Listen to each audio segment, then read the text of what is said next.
पता है, एक छोटा सा शू बॉक्स, एक सिंपल गिफ्ट दुनिया के 200 मिलियन से ज्यादा बच्चों तक पहुंच चुका है, और वो भी वॉर जोन्स, रेफ्यूजी कैंप्स और ऐसे विलेजेस जहां इलेक्ट्रिसिटी भी नहीं है। ये है ऑपरेशन क्रिसमस चाइल्ड। बॉक्स के अंदर होती है छोटी छोटी चीजें, टॉय, टूथब्रश, नोटबुक और एक छोटी सी बुकलेट जिसका नाम है द ग्रेटेस्ट गिफ्ट। इस बुकलेट में एक बच्चे को उसकी भाषा में बताया जाता है कि यीशु उससे बिना किसी शर्त के प्यार करते हैं, और जहाँ बच्चा क्रिसमस का मतलब भी नहीं जानता, वहाँ वो पहली बार सुनता है कि कोई उसके लिए अपना सब कुछ दे गया। 1969 में जब अपोलो 11 के एस्ट्रोनॉट्स ने मून पर कदम रखा था ना, तो दुनिया की नजर सिर्फ नील आर्मस्ट्रांग पर थी। लेकिन वहाँ एक और मूवमेंट भी हुआ जो लोगों ने नहीं देखा। बस एल्ड्रिन, जो एक चर्च एल्डर थे, अपने साथ कम्युनियन का ब्रेड और जूस लेकर के गए थे। चांद पर लैंड करने के बाद जब सब कुछ शांत था ना, बस ने रेडियो बंद किया और अकेले में यीशु का धन्यवाद किया। उन्होंने कम्युनियन लिया और बाद में लिखा, मैं चाहता था कि इस सफलता के लिए मैं सबसे पहले प्रभु को थैंक्स बोलूं। जब लोग आपसे पूछते हैं कि आपकी गवाही क्या है, तो आप क्या जवाब देते हैं? ज्यादातर लोग सोचते हैं कि गवाही मतलब कुछ बड़ा, कुछ असाधारण, जैसे कोई बीमारी से ठीक हो गया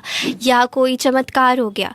लेकिन क्या गवाही सिर्फ इतनी बड़ी बातों तक ही सीमित है? मैं कहती हूँ बिल्कुल नहीं। मेरी गवाही क्या है? मेरी गवाही है कि आज मैं सुबह उठी हूँ। मेरी गवाही है कि आज मैं बोल पा रही हूँ। अब एक पल के लिए सोचिए, अगर कोई ऐसा इंसान जिसे कभी देख पाने का मौका ही नहीं मिला और वो अचानक से वो अगर देखने लगे, तो वो क्या करेगा?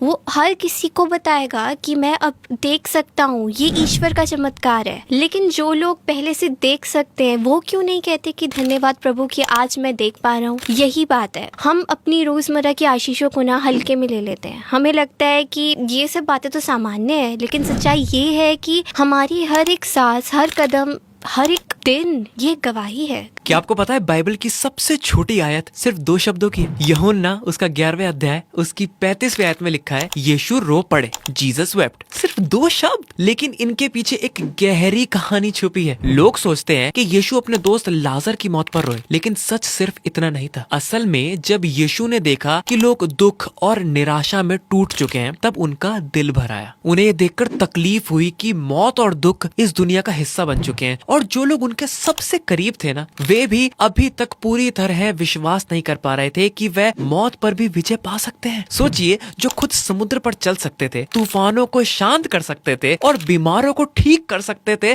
वही अब इंसानों के दुख में उनके साथ रो रहे थे। ये सिर्फ 2 शब्दों की एक आयत नहीं है, ये हमें ये बताती है कि यीशु सिर्फ कोई प्रभु नहीं थे, बल्कि वो हमारे दुख को महसूस करने वाले, हमें समझने वाले और हमारी तकलीफ में हमारे साथ खड़े रहने वाले प्रभु थे, और आज भी हैं। एक वक्त था जब स्कॉलर्स कहते थे पोंटियस पायलट बाइबल का एक फिक्शनल कैरेक्टर है, किसी हिस्ट्री रिकॉर्ड में उसका नाम नहीं था। लेकिन 1961 में इजराइल के सिसरिया शहर में एक पत्थर मिला और उस पे क्लियरली लिखा था Pontius Pilatus prefect of Judea. जो नाम बाइबल में लिखा गया था 2000 साल पहले, वही नाम, वही टाइटल, वही जगह, सब कुछ मैच कर गया। इस डिस्कवरी को आज हम कहते हैं पायलट स्टोन, और ये प्रूफ है कि बाइबल सिर्फ एक स्पिरिचुअल किताब नहीं है, ये इतिहास भी है।